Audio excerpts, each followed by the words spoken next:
Gloire à Dieu. Seigneur, nous te bénissons, nous te rendons grâce. La grâce que tu as accordée à chacun, Seigneur, d'être assis dans cette salle.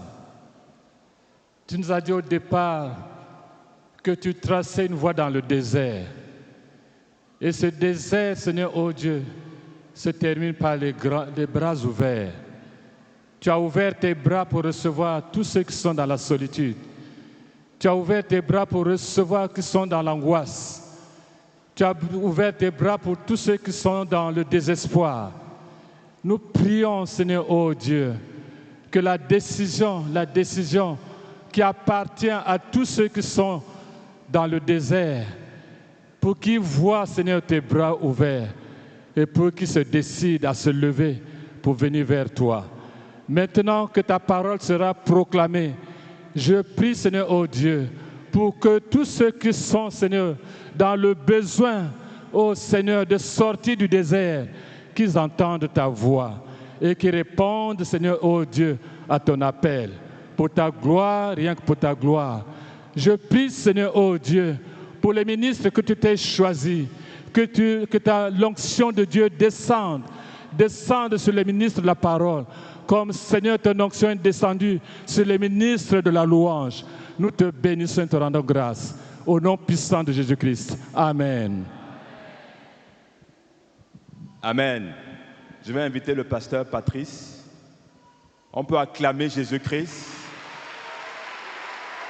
Plus fort, acclamons Jésus-Christ. Bienvenue.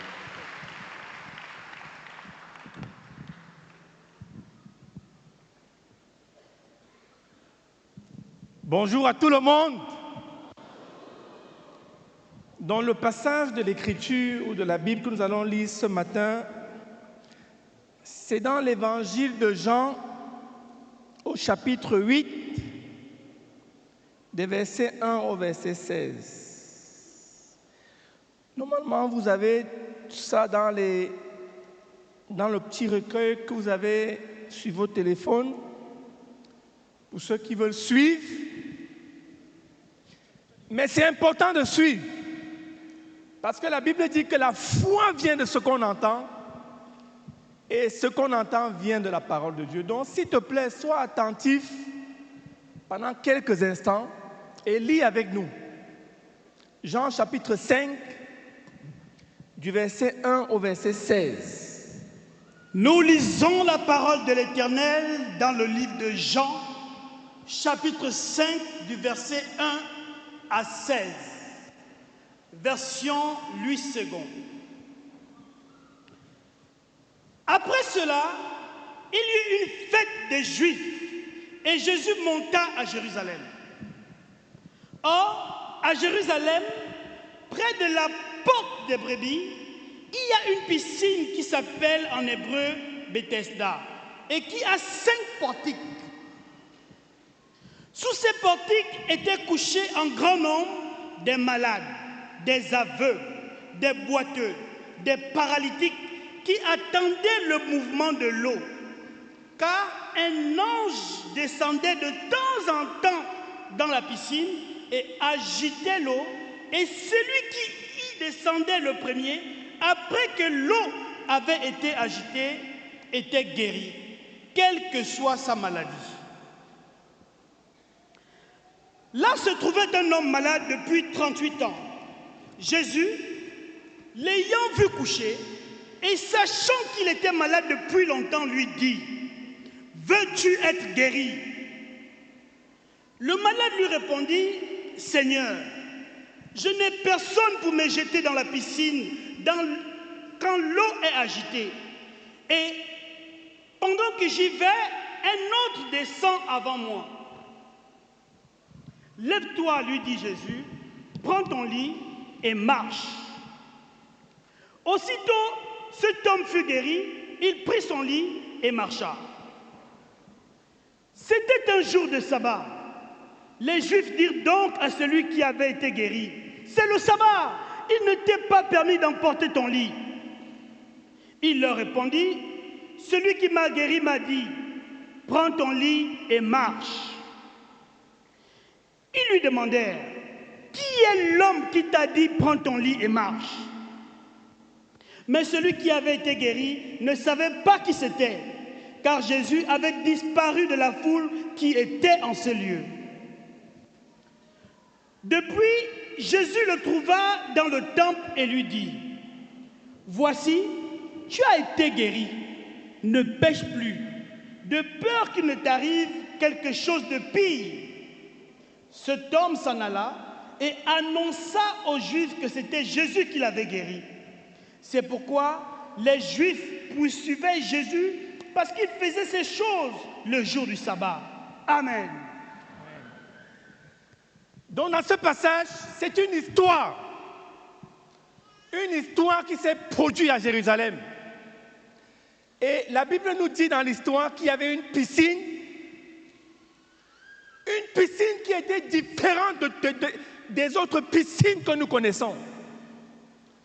Une piscine qui de temps en temps était équipée d'une puissance.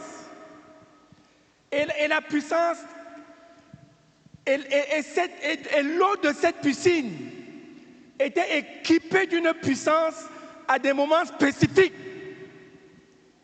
Et la Bible nous dit que c'est au moment où un ange descendait du ciel et secouait l'eau de la piscine, que la piscine était équipée de la puissance. Et la Bible dit que cette puissance avait la capacité de guérir les malades. Donc avec le temps, la Bible nous dit qu'un grand nombre de malades s'étaient accumulés autour de cette piscine. Ils étaient nombreux qui étaient malades, ils étaient nombreux qui étaient paralytiques, nombreux qui étaient paralysés, nombreux qui étaient aveugles et qui languissaient à être guéris. Et dans le scénario que nous décrit la Bible nous dit que l'ange, il n'y avait pas une fréquence régulière à laquelle l'ange descendait. Donc ce n'était pas dit que non, l'ange descend tous les janvier ou tous les février, ou tous les mois de mars. Il n'y avait pas de fréquence. Donc il fallait être à l'aide. Et même il fallait pouvoir, si tu étais juste là et paresseux, même si tu étais malade, tu n'étais pas guéri. Et puis la Bible nous décrit l'histoire d'un homme en particulier, parmi la multitude de tous ceux qui étaient malades au bord de cette piscine. Un homme qui était paralytique. Et la Bible dit que depuis 38 ans, il était là. Donc pendant 38 ans, à chaque fois que l'ange descendait, il s'était efforcé pour se retrouver le premier dans l'eau. Mais la Bible dit qu'à chaque fois qu'il s'efforçait, il se battait et que finalement il tombait dans l'eau, il n'était jamais le premier. Donc je pense que si tu essayes de mettre ton imagination en jeu, tu peux te représenter ce paralytique. Je ne sais pas s'il se roulait simplement comme ça, parce qu'un paralytique ne marche pas en fait. Il ne peut pas courir comme moi et toi. Donc à chaque fois que l'ange descendait et agitait l'eau, et que la puissance de Dieu équipait l'eau de la capacité de guérir, ce paralytique s'efforçait. Et pendant 38 ans, il n'avait jamais eu l'opportunité d'être le premier à tomber dans l'eau. 38 ans. Je m'imagine un peu le paralytique à des fois. L'ange descend, touche l'eau. L'eau est équipée de la puissance pour guérir. Et il se roule, et il se jette dans l'eau. Et vous voyez, comme il était paralytique, parfois, une fois que la première personne qui avait été guérie déclarait qu'elle était guérie, retrouvait ses forces, sa motricité, c'est cette personne qui devait venir l'aider à sortir de l'eau. Et il était là, il languissait à être guéri, mais pendant 38 ans, il n'avait jamais eu l'opportunité d'être guéri. Est-ce que vous pouvez vous imaginer 38 années à essayer,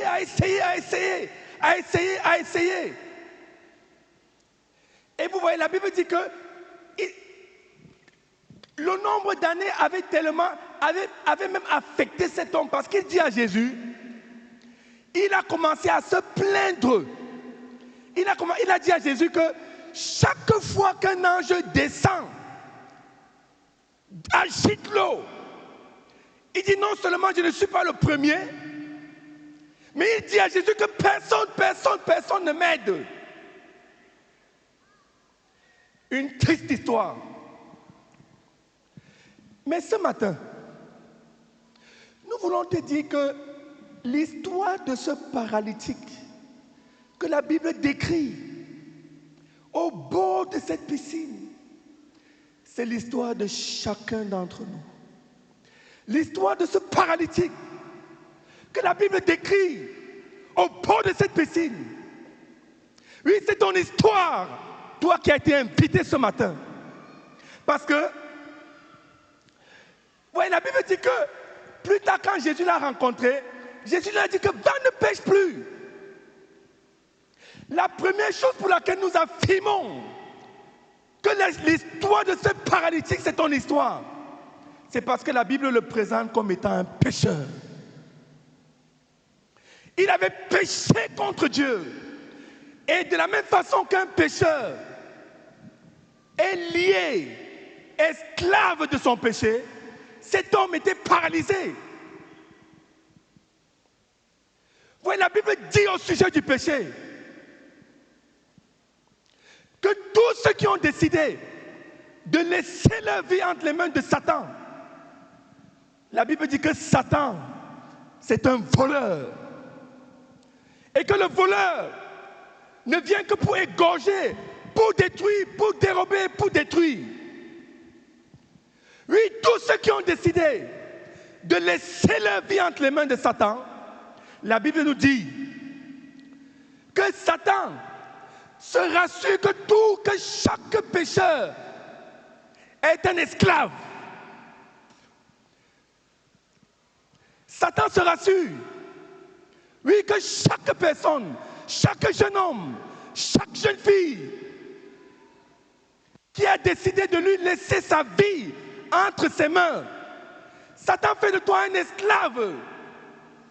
Et c'est ça peut-être tu t'es imaginé, peut-être depuis les 20 dernières années, quand tu regardes à l'histoire, au bilan de ta vie, et que tu réalises comme ce paralytique avait été pendant 38 ans esclave de son péché. Depuis les 20 dernières années, tu es peut-être un menteur ou un tricheur. Et tu as menti, et à chaque fois que tu as pris une résolution de ne plus mentir, ta résolution ne durait que quelques semaines. Dans le témoignage de Fabien tout à l'heure, il nous a raconté sa misère pendant les 28 premières années de sa vie. Parce que Satan avait fait de lui un esclave du mensonge, un esclave du vol, un esclave. Mais nous voulons redire, et nous le disons avec fermeté, l'histoire de ce paralytique, c'est l'histoire de chaque être humain.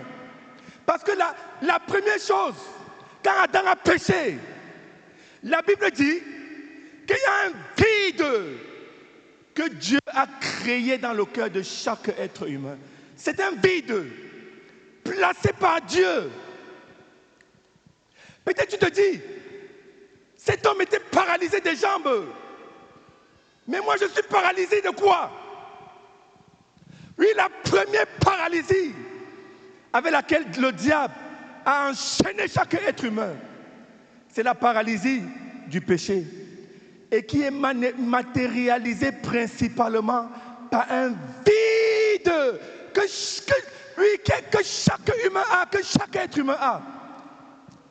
Et la plupart des gens, de la même façon que ce paralytique, pendant 38 ans, s'était efforcé pour être guéri, la plupart des hommes essaient de combler le vide qui est dans leur cœur.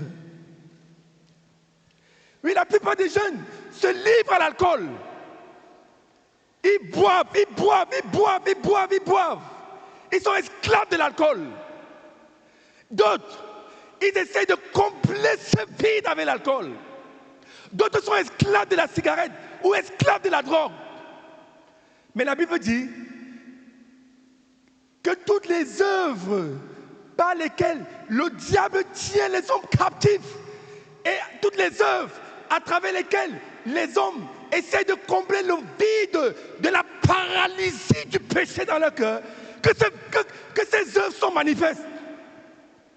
Pendant que d'autres essaient de le combler avec l'alcool, la Bible dit que d'autres essaient de le combler à travers l'immoralité sexuelle. Comme Fabien nous l'a dit dans son témoignage. Il y en a qui se masturbent. Il y en a qui commettent toutes sortes de péchés, qui sont esclaves, tenus captifs par la pornographie pendant des années.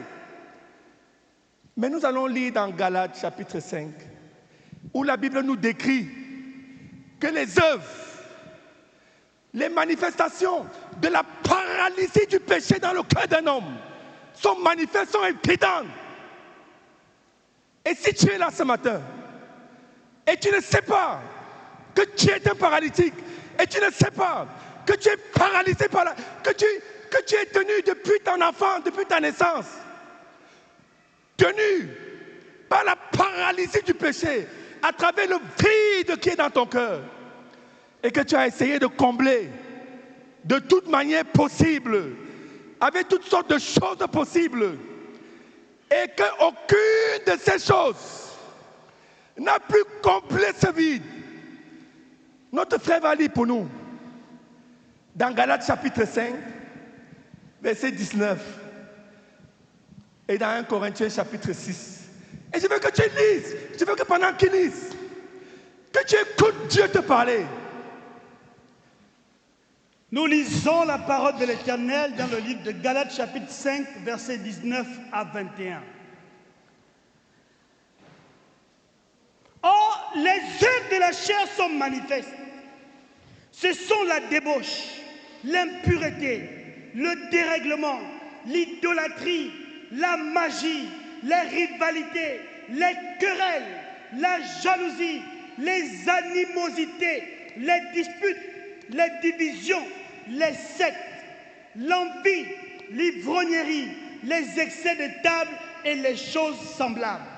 Je vous dis d'avance, comme je l'ai déjà dit, que ceux qui commettent de telles choses n'hériteront point le royaume de Dieu. Dans 1 Corinthiens chapitre 6, aussi versets 9 à 10. 1 Corinthiens chapitre 6, versets 9 à 10. Ne savez-vous pas que les injustes n'hériteront point le royaume de Dieu? Ne vous y trompez pas. Ni les débauchés, ni les idolâtres, ni les adultères, ni les efféminés, ni les homosexuels, ni les voleurs, ni les cupides, ni les ivrognes, ni les outrageux, ni les ravisseurs n'hériteront du royaume de Dieu. Merci. Oui, la Bible dit que toutes les œuvres par lesquelles les hommes tenus captifs par la paralysie du péché ont essayé de combler ce vide, ont essayé comme cet homme au bord de la piscine de Bethséda de retrouver la guérison. La Bible dit que les œuvres de la chair sont manifestes. Dans la semaine, on m'a invité à prêcher à un camp des jeunes où il y avait spécialement les enfants des pasteurs et les enfants des dirigeants. Et je leur ai prêché à partir du sermon de Jésus dans Marc chapitre 10, où la Bible dit qu'un enfant de pasteur est venu à Jésus et il ressentait aussi ce vide. La bonne chose au sujet de cet enfant de pasteur, c'est qu'il était paralysé. Il était aussi victime de la paralysie du péché, mais qu'il était honnête envers lui-même. Il était un peu sincère. Parce que la Bible dit qu'il est venu à Jésus, à la bonne personne, et il a même appelé Jésus maître. Et il a dit à Jésus, que dois-je faire pour avoir la vie éternelle? Et dans ce passage, la Bible nous dit que Jésus lui a simplement énoncé les 10 commandements. Tels que la Bible nous dit que Dieu les a donnés à Moïse, dans Exode chapitre 20. Tu aimeras l'Éternel ton Dieu de tout ton cœur, de toute ton âme. Tu n'auras point d'image taillée devant ma face. Tu ne te feras pas. La Bible dit, Jésus est parti de là, tu ne mentiras, tu ne diras pas de faux témoignages, tu ne tueras point. Jésus lui a énoncé tous les 10 commandements. Et la Bible nous dit que cet enfant de dirigeant a dit à Jésus que non, que tout ça, il a observé depuis sa jeunesse.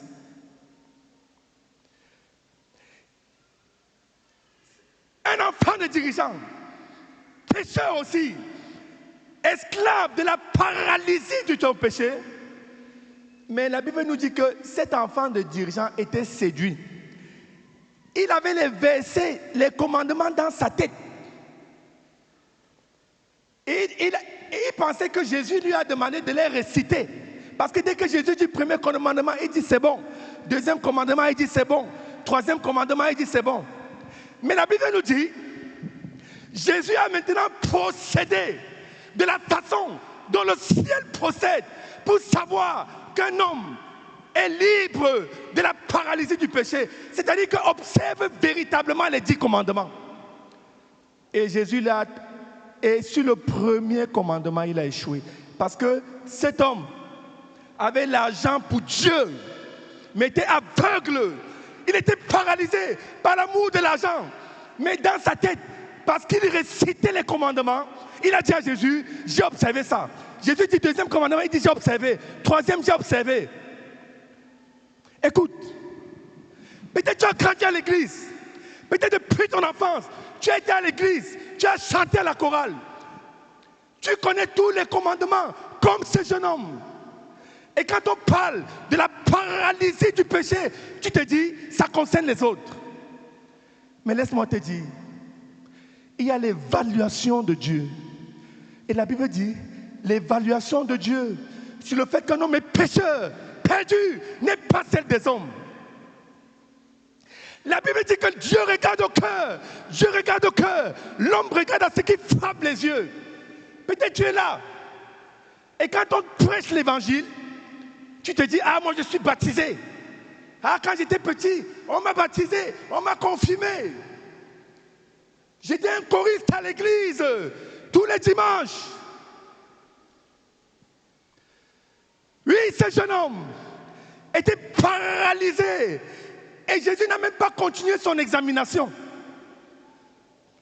Parce qu'au premier commandement, Jésus l'a amené à voir que l'argent, l'amour de l'argent, était une idole. Est-ce que tu es là? Et ton Dieu, c'est l'argent. Ton Dieu, c'est l'argent. Ce n'est même pas visible. Ce n'est pas l'immoralité sexuelle. Ou ce n'est pas le mensonge. Ça n'a rien à voir avec les autres. Oui, chaque être humain est pécheur. Jésus là, moi j'ai essayé de continuer avec ces enfants-là, l'examination selon que Jésus l'aurait fait. Je leur ai dit, la plupart d'entre vous, vous êtes là. Vous avez, si je dis ici, je pose la question ici, qui a déjà tué quelqu'un? Aucun de vous ne va lever la main. Mais la Bible dit que celui qui hait son frère est un meurtrier, est un meurtrier, est un meurtrier. Est-ce que tu es là? Tu te séduis toi-même, mais pour Dieu, tu es un meurtrier, tu es un meurtrier.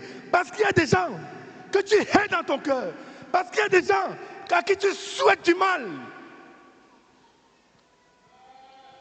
Je leur ai dit, dans l'examination de Jésus, la Bible nous dit que pour qu'un homme soit considéré par Dieu pour avoir commis la fornication ou l'adultère, il n'a pas besoin d'avoir couché physiquement avec la personne.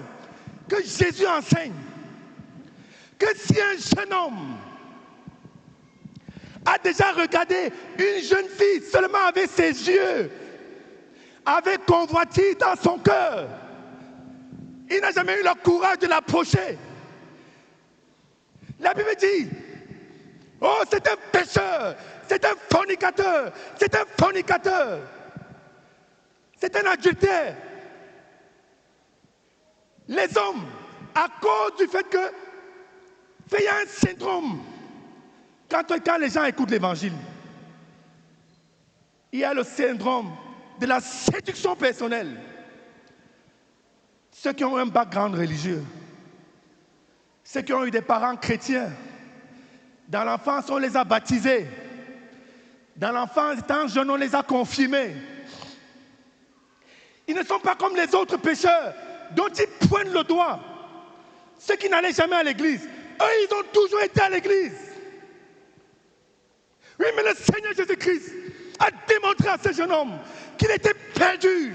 Il était perdu. Oui, que de la même façon que la Bible dit, tous sont péchés et sont privés de la gloire de Dieu. Il devait laisser au contraire le Saint-Esprit de Dieu produire la même conviction dans son cœur sur le fait que lui aussi, malgré son background, malgré le background et l'avantage qu'il a eu d'avoir des parents croyants, d'être dans un environnement religieux, lui aussi était victime de la paralysie du péché. Et Jésus te dit ce matin que toi qui es là, toi qui m'écoutes, oui, tu es venu, mais est-ce que tu sais que tu es victime de la paralysie du péché? Est-ce que tu sais que quand Dieu t'évalue selon son standard, selon les 10 commandements qu'il a donnés à Moïse, tu as péché contre Dieu? Oh, je veux qu'un des pasteurs prie, parce que le premier pas de retour vers Dieu, c'est qu'un jeune homme, une jeune femme, un homme, une femme, un enfant, oh, quel que soit ton âge, quelle que soit ta taille, quelle que soit ta couleur, que chaque être humain reconnaisse devant Dieu le verdict de Dieu selon lequel il est pécheur. Le verdict de Dieu selon lequel, malgré tout son background religieux, malgré toute son enfance, sa bonne volonté, oh, malgré le fait qu'il a souvent été chanté à la chorale, malgré le fait qu'il a été baptisé ou qu'on l'a confirmé, il est pécheur. Il est pécheur. Il est séparé de Dieu. Et pour que Dieu considère un homme comme étant pécheur, Jésus n'a pas eu besoin de continuer le test avec ce jeune homme. Parce que Jésus l'a seulement testé sur le premier commandement. Et quand Jésus lui a démontré qu'il était pécheur, Jésus lui a dit, ça va, tu es perdu. Parce que pour que le ciel considère un homme comme étant pécheur, il n'a pas besoin de commettre une centaine de péchés. Parce que le problème du péché devant Dieu, c'est un problème de nature. C'est un problème de nature. En saison de pommes ici en France, il y a des pommiers qui ont une seule pomme.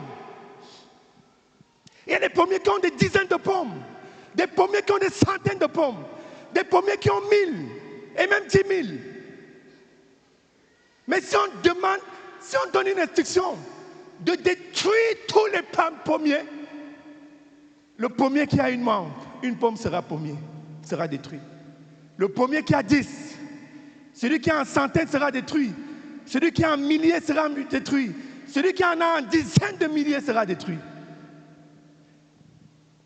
Pour Dieu, un pécheur, ce n'est pas quelqu'un qui a commis 100 péchés au moins. Oh, mais si quand Dieu m'évalue, si quand le Seigneur Jésus m'examine, comme il a examiné ce jeune homme, il me trouve pécheur, perdu, avec un seul péché, violant un seul commandement, je suis coupable de tous.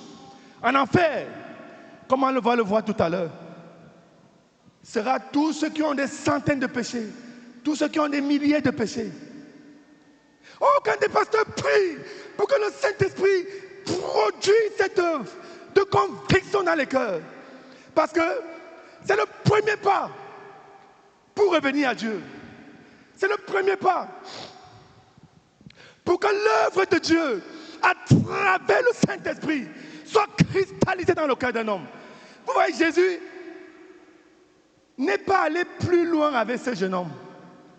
Parce que la conviction n'est pas entrée dans son cœur. Quand Jésus a voulu l'amener à la table d'examination de Dieu, qui permet à la conviction du Saint-Esprit de se saisir du cœur d'un homme, la Bible dit qu'il a préféré aller pour périr.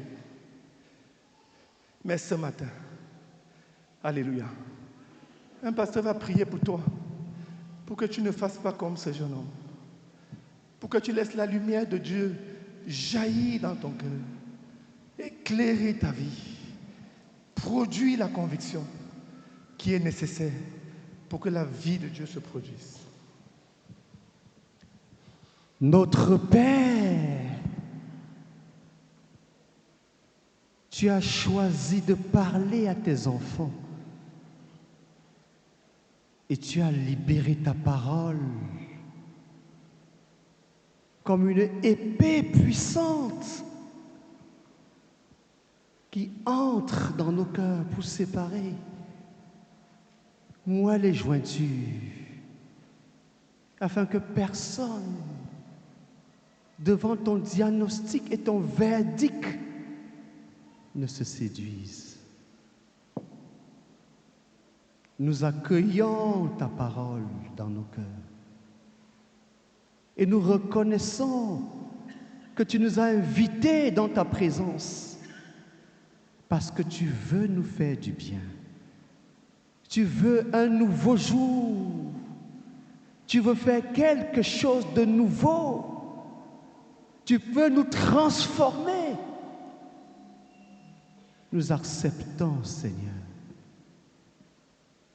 Alors que ton esprit qui est ici massivement présent convainc chaque cœur de péché, de justice et de jugement. Pour que nous soyons délivrés de la paralysie du péché, délivrés de la tyrannie du péché. Ô Saint-Esprit, tu es là et tu es en train de faire ton œuvre. Glorifie Jésus-Christ dans les cœurs et sauve puissamment, radicalement, massivement en ce jour.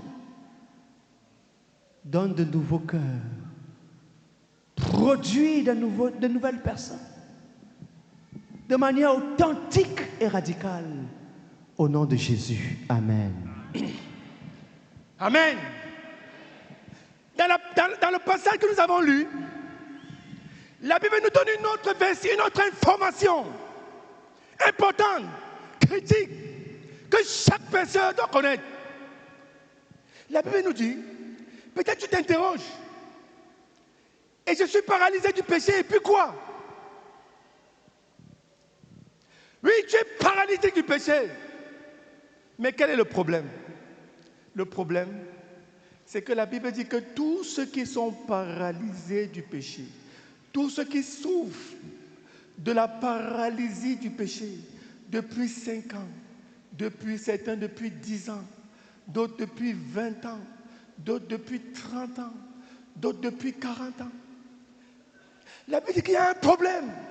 Oh, il y a un problème. Il y a un problème. Le problème, c'est quoi? C'est que la Bible dit que tous ceux qui sont considérés par Dieu paralysés du péché, victimes de la paralysie du péché. Peut-être seulement à cause d'un péché. C'était à cause de 10. D'autres à cause des centaines de péchés qu'ils ont commis. D'autres à cause des milliers de péchés qu'ils ont commis. D'autres à cause de la dizaine de milliers de péchés qu'ils ont commis. La Bible dit qu'il y a un problème. Le problème, c'est qu'ils vont périr en enfer. Oh, il y a l'enfer, il y a l'enfer, il y a l'enfer, l'enfer, l'enfer. Oh, l'enfer, l'enfer, l'enfer, l'enfer, l'enfer. Et la Bible dit que beaucoup ne veulent pas entendre ça. Beaucoup aimeraient qu'on leur dise que leur appartement dans le 16e, qu'ils vivront dans leur appartement dans le 16e éternellement. Beaucoup, ce qu'ils veulent entendre, c'est que leur château qu'ils ont acheté à Versailles, ils vivront là. Ils vivront là au siècle et des siècles. Beaucoup, ce qu'ils veulent entendre, ce n'est pas certainement le fait qu'ils vont mourir. Parce que le Dieu qui t'a donné la vie, oui, le Dieu qui t'a donné la vie à chaque être homme, à chaque être humain. La Bible dit qu'en lui, nous avons la vie, le mouvement, l'être. Oui, ta capacité de vivre t'a été donnée par Dieu. Oui, chaque matin, quand un homme se réveille, il respire, il ouvre les yeux. Pourquoi? La Bible dit, parce que Dieu lui a donné la vie. Parce que Dieu lui a imparti à son cerveau tout le mécanisme que les médecins peuvent nous décrire. Et que le Dieu qui donne à chaque être humain la capacité de se lever, la capacité de marcher, la capacité de voir. La Bible décrit ça comme étant le Dieu qui nous a donné la vie, le mouvement et l'être.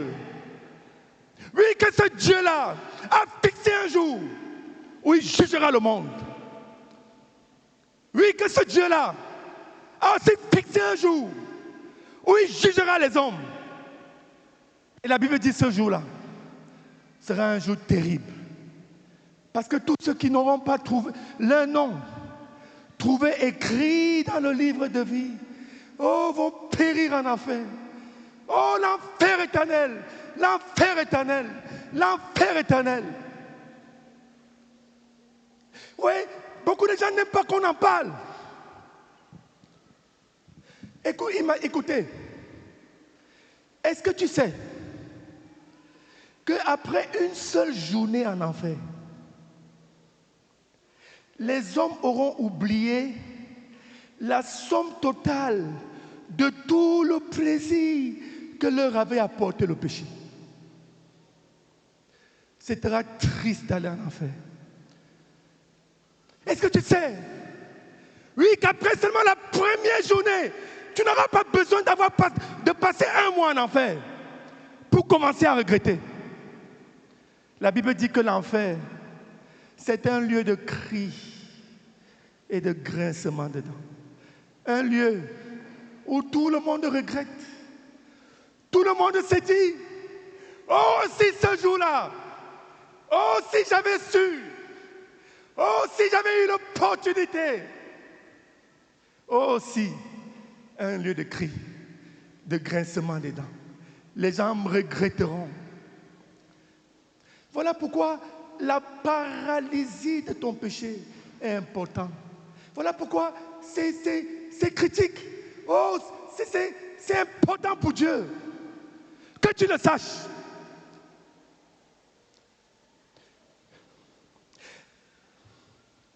Au verset 6 de notre passage, la Bible nous dit quelque chose de fabuleux s'est produit. Cet homme était là depuis 38 ans, paralysé, misérable. Depuis 38 ans, il avait essayé. Mais il y a une bonne nouvelle, il y a une bonne nouvelle, il y a une bonne nouvelle. Il y a une bonne nouvelle, il y a une bonne nouvelle. La Bible dit que Jésus s'est avancé près de cette piscine. Alléluia. Oui, il était là, misérable. Il était misérable, paralysé. Mais il ne savait pas que la présence de Jésus change les choses.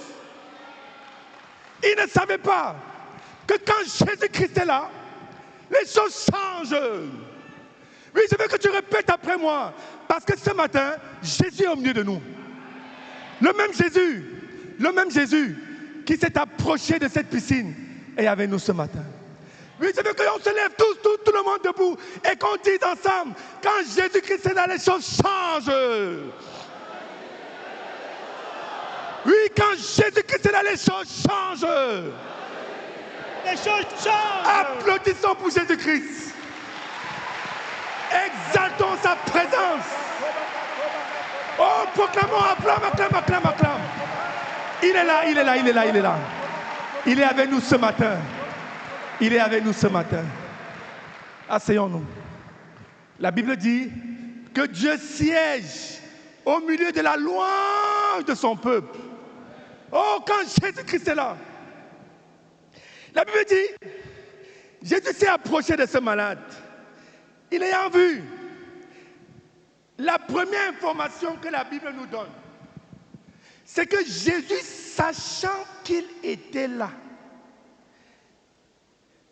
sachant qu'il était malade depuis longtemps, écoute, Dieu te connaît. Dieu te connaît par ton nom. Dieu sait que tu t'appelles Philippe. Dieu sait que tu t'appelles Jeanne. Et que depuis 20 ans, tu pèses contre lui. Oh, peut-être tu t'appelles Marie, ou Sidonie, ou Josiane. Peut-être tu t'appelles Simon, ou Eric, ou Thomas. Oh, Dieu sait que depuis les 10 dernières années, Thomas a été à pécher contre Dieu. Et la Bible dit que le péché, c'est un couteau qui transperce le cœur de Dieu. Dieu sait. Il sait. Il savait que cet homme-ci, depuis longtemps, depuis 38 ans, était paralysé. Oh, Dieu te connaît. Dans le psaume 139, la Bible nous dit que devant Dieu, toutes nos vies sont écrites devant lui, tous nos jours. La Bible dit que je sais quand tu t'assieds, quand tu te lèves, quand tu te couches, chaque péché qu'un homme commet. Jésus lui a dit, Jésus sachant qu'il avait été là depuis 38 ans, lui dit, veux-tu être guéri? Alléluia. Jésus, il y a une très belle chose que tu dois apprendre au sujet de Jésus. La Bible dit, en Christ se trouve la plénitude de la divinité. Jésus savait qu'il pouvait le guérir. Jésus n'était pas en train d'hésiter au sujet de si oui ou non, il peut le guérir. Mais la Bible dit, Jésus ne viole personne. Jésus lui a posé la question, veux-tu être guéri? Veux-tu être guéri? Veux-tu être guéri? Oh Jésus-Christ. Oui, Jésus-Christ, c'est l'une des choses que tu dois connaître au sujet du Seigneur Jésus. Il connaît ta misère. Il connaît ton noir passé. Il connaît toutes les 20 dernières années. Toutes les fois où tu as pris des résolutions pour arrêter de pécher. Et tu n'as jamais pu. Il sait combien tu as été misérable. Chaque fois que tu t'es réveillé, tu t'es masturbé. Et après tu t'es senti sale. Il sait. Il veut sa puissance. Quand il est mort sur la croix, oh, sa mort sur la croix a obtenu de par Dieu la puissance pour libérer les captifs. Il savait. Parce qu'il allait mourir sur la croix pour les péchés de l'humanité. Mais il ne viole personne. Il lui a dit, veux-tu être guéri? Ce matin, il va te dire, veux-tu être délivré? Oh, veux-tu être sauvé? Il sait qu'en un instant, en un clin de seconde, sa puissance peut affranchir complètement un pécheur. Mais il va te poser la question. Il va te poser la même question qu'il avait posée à cet homme. Veux-tu être guéri? Veux-tu être guéri? Veux-tu être sauvé? Veux-tu avoir tes péchés pardonnés? Veux-tu expérimenter, oh, la joie d'un homme, d'avoir ses péchés pardonnés? Veux-tu expérimenter la joie d'un homme de savoir que son nom est dans le livre de vie? Et la Bible nous dit, quand Jésus a posé cette question à cet homme, Jésus voulait une réponse. Oui ou non? Oui, je vais être guéri. Ou non, je ne veux pas être guéri. La question de Jésus était simple. Et Jésus voulait une réponse simple. Mais la Bible dit, cet homme, il ne savait pas comment répondre seulement par oui ou par non. Jésus voulait oui ou non. Mais cet homme avait tellement été lié, il ne pouvait pas ne pas relater à Jésus ce qu'avaient été les 38 années misérables de sa vie. La question de Jésus était simple. Jésus voulait une réponse simple. Mais cet homme ne pouvait pas s'empêcher.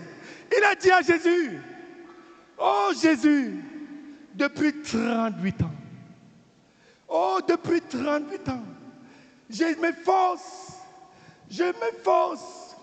chaque fois qu'un ange descend, touche l'eau, je fais tous mes efforts possibles, mais je n'ai jamais été guéri. Jésus voulait seulement, oui, je vais être guéri. Non, je ne veux pas être guéri. Oh, mais les 38 dernières années, le poids des 38 dernières années pesait tellement sur sa conscience. Est-ce que vous imaginez la misère d'un jeune homme de se masturber chaque jour?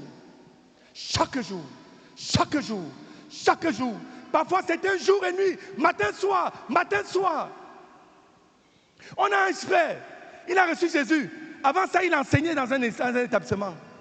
Et dans son témoignage, il raconte comment il était tellement misérable, tenu captif par la masturbation.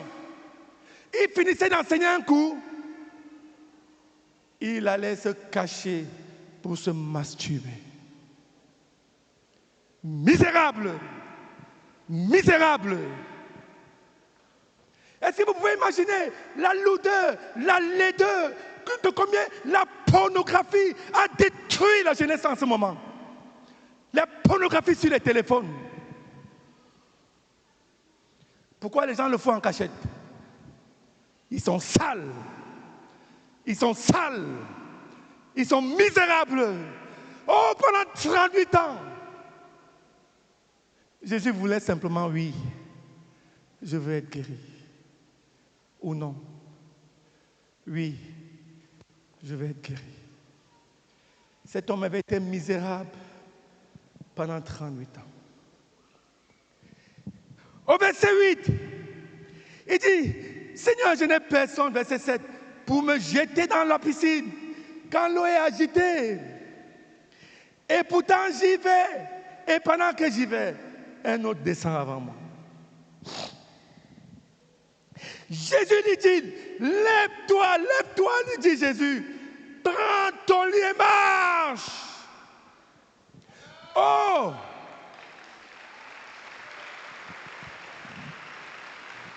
Attendez. Écoutez bien. Cet homme ne savait pas. Jésus lui dit, lève-toi. Lève-toi. Prends ton lit et marche. Qu'est-ce que cet homme ne savait pas? Il ne savait pas qu'au commandement du Seigneur Jésus-Christ, une puissance allait descendre de Dieu pour affermir ses jambes. Il ne savait pas quoi.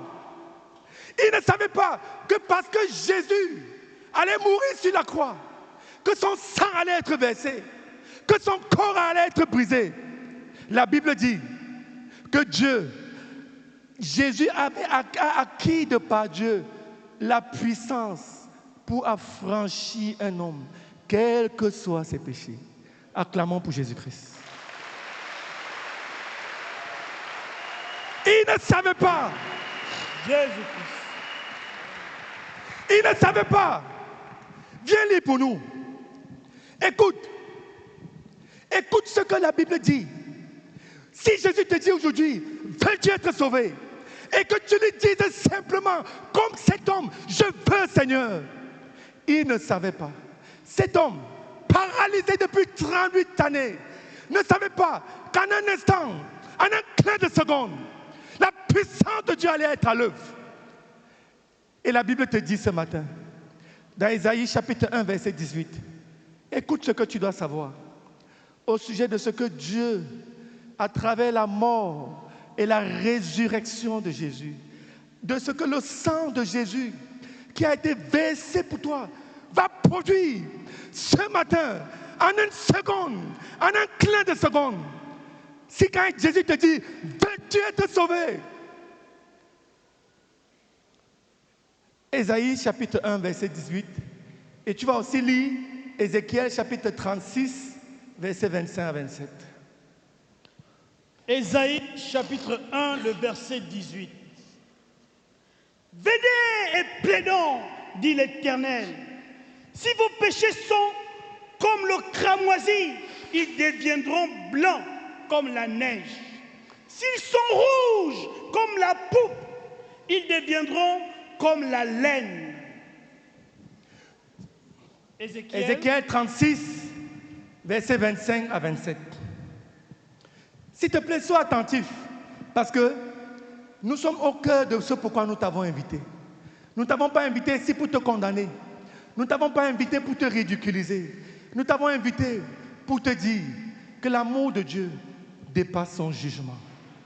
Que l'amour de Dieu, la compassion de Dieu, qu'en un instant, en un clin de seconde, la Bible nous dit que les péchés d'un homme, même s'ils sont noirs comme le cramoisi, dès que la personne dit à Jésus, oui, je veux être sauvé, la puissance de Dieu à l'œuvre, la même puissance qui a guéri complètement ce paralytique, ce matin, est là pour effacer tes péchés. Et la Bible dit il dit simplement, venez plaidons. Venez simplement. Même si vos péchés sont noirs comme le cramoisi, ils deviendront blancs comme la neige. Oh, cet homme ne savait pas. Pendant que Jésus lui disait, veux-tu être guéri? Écoutez Ézéchiel 36. Ézéchiel chapitre 36, du verset 25 à 27. Je répandrai sur vous une eau pure et vous serez purifiés. Je vous purifierai de toutes vos souillures et de toutes vos idoles. Je vous donnerai un cœur nouveau et je mettrai en vous un esprit nouveau. J'ôterai de votre corps le cœur de pierre et je vous donnerai un cœur de chair. Je mettrai mon esprit en vous et je ferai en sorte que vous suiviez mes ordonnances et que vous observiez et pratiquiez mes lois. Alléluia. Amen. Le Seigneur Jésus dit dans ce passage, il dit, je répandrai sur vous une eau pure. C'est ça l'amour de Dieu. La Bible dit que Dieu a tant aimé le monde qu'il a donné son Fils unique pour que quiconque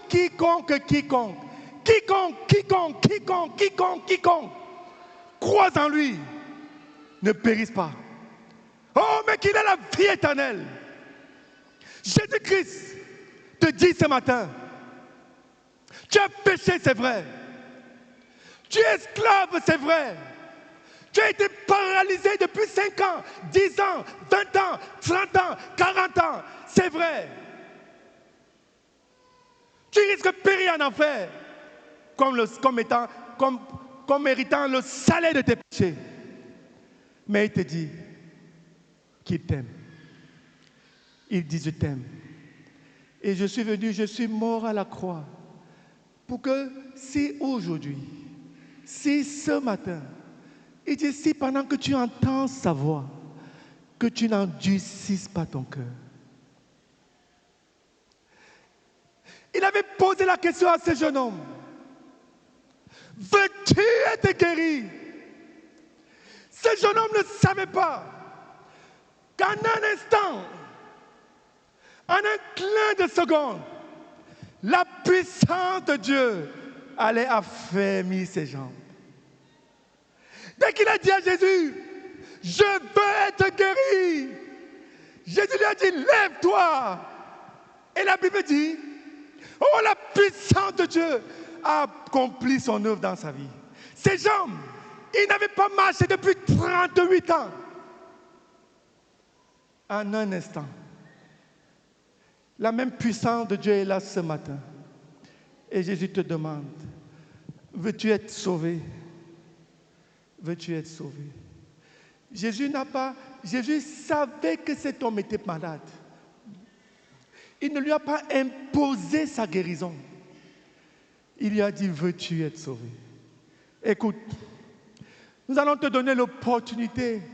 Oh, de la même façon que ce paralytique avait eu le privilège de répondre à Jésus, de lui dire, je veux être guéri.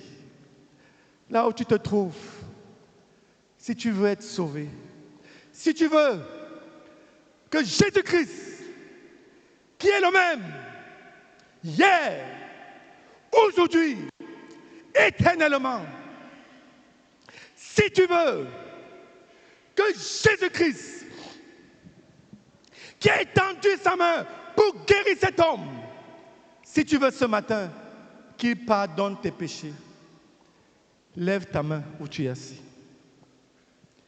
Lève ta main. Applaudissons pour le Seigneur. Lève ta main. Jésus-Christ.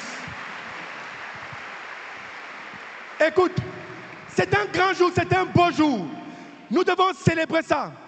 Tous ceux qui veulent, lève ta main et mets-toi debout, mets-toi debout, mets-toi debout, mets-toi debout. Suis ta place, mets-toi debout, mets-toi debout. Oui, tu veux. Jésus-Christ. Ici, tu as écouté l'évangile. Tu sais que tu es pécheur. Oh, tu sais que tu es misérable. Tu sais. Mais Jésus te dit si tu le veux. Son sang a coulé sur la croix. Son corps a été brisé. Oh, il a requis de par Dieu la puissance nécessaire pour affranchir un homme. Ici, lève-toi. Jésus a besoin que tu te lèves.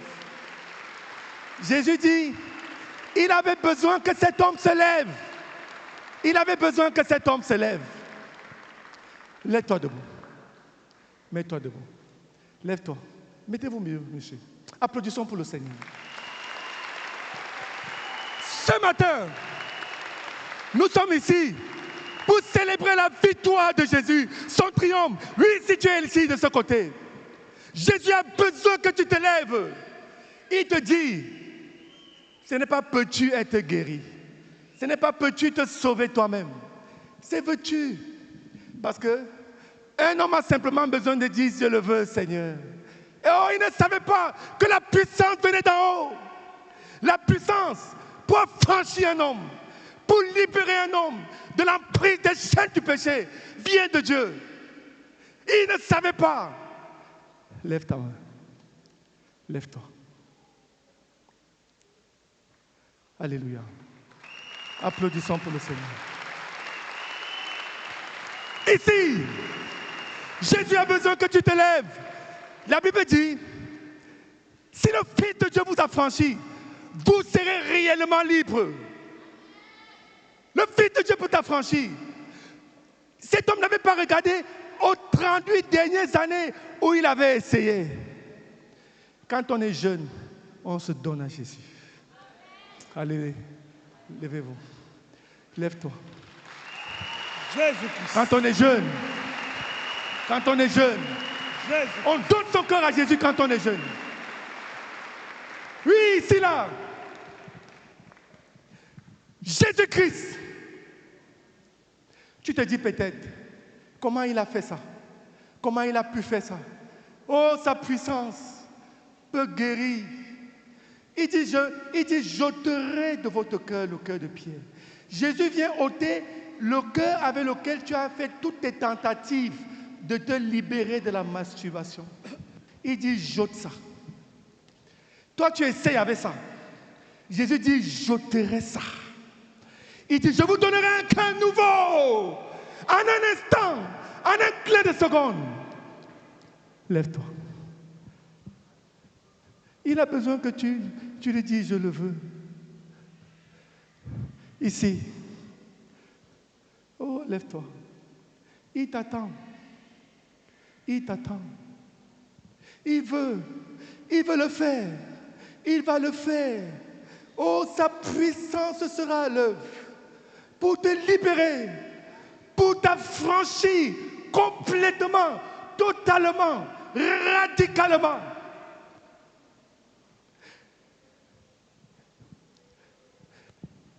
S'il te plaît, nous invitons nos frères, prends la main de l'une de ces personnes, amène-le ici devant pour qu'on célèbre la victoire de Jésus.